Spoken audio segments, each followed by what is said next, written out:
Hi, I'm back at beautiful Chez Josephine Restaurant on Theater Row with another edition of Play by Play, our show about shows. I'm joined by my friend and New York One colleague, Frank DeLella, and we are delighted to welcome three-time Tony nominee Rebecca Luker, who has just stepped into these Fairy Godmother shoes. Yes! In Cinderella. Fairy Godmother wings. And Fairy Godmother wings. There you go. When you stepped into those, or wore that terrific William Ivy Long costume that transforms you in a second, how did you feel?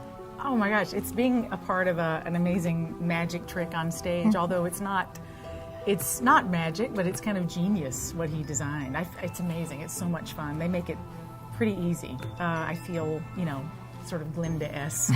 I'm not doing it that way, but she's wearing this beautiful pink sparkly thing, and you feel in the long blonde hair, and you sort of, it sort of makes me think of Glinda, the Good Witch.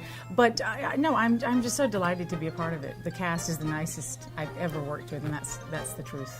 And speaking of William Ivy Long, who did your costumes, also won a Tony for the costumes. Exactly. You get one of those magical transformations like Cinderella does, with transforming from Marie to the Fairy Godmother. Who's this old crone, right? Exactly. That's old fun, beggar too. woman type.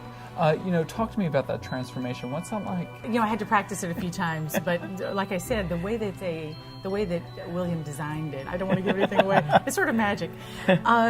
Is kind of easy-ish. That's how wonderful and genius it is. How does this compare with your previous roles, which were obviously Mary Poppins, Music Man, Showboat? This is more of an original musical, even though it was based on a previous work. Yeah, Can you feel that? Yeah, Douglas Carter Bean's script is delightful and witty, and I'm having a great time being funny, or I'm trying to be funny. I'm trying to be funny. And also, I don't want to give anything away, but I love playing two different characters. I've never done that before in a show or a play, and at this ripe old age, I'm just having a great time acting and trying to make these characters, both of them, work and be different. And it's just a great experience. Rebecca, how about reconnecting with the Rodgers and Hammerstein music? Because in 1998 you did Sound of Music, played Maria. So again, we see you doing a Rodgers and Hammerstein piece on Broadway. What's that been like for you? I always forget how beautiful their music is. It's everybody says it's simple, but it's simple with beauty, and it's genius. If you just listen to it, I forgot how beautiful the Cinderella score is.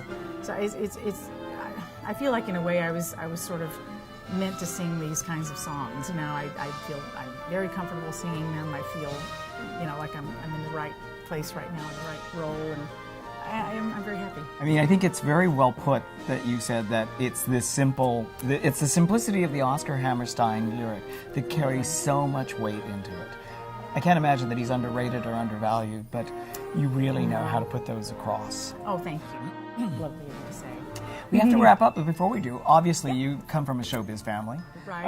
Or you have a Well, showbiz I family. do now, yes. Daddy Burstein, your husband, obviously is in theater as well.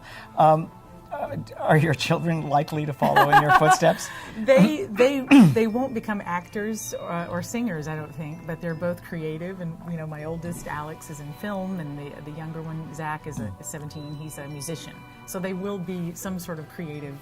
They couldn't help themselves, I suppose, that way. So Thank you for joining us, Rebecca. Thank you, Frank. Patrick. And thank you. That's it for this edition of Play by Play. Meanwhile, you can follow me at artinfo.com.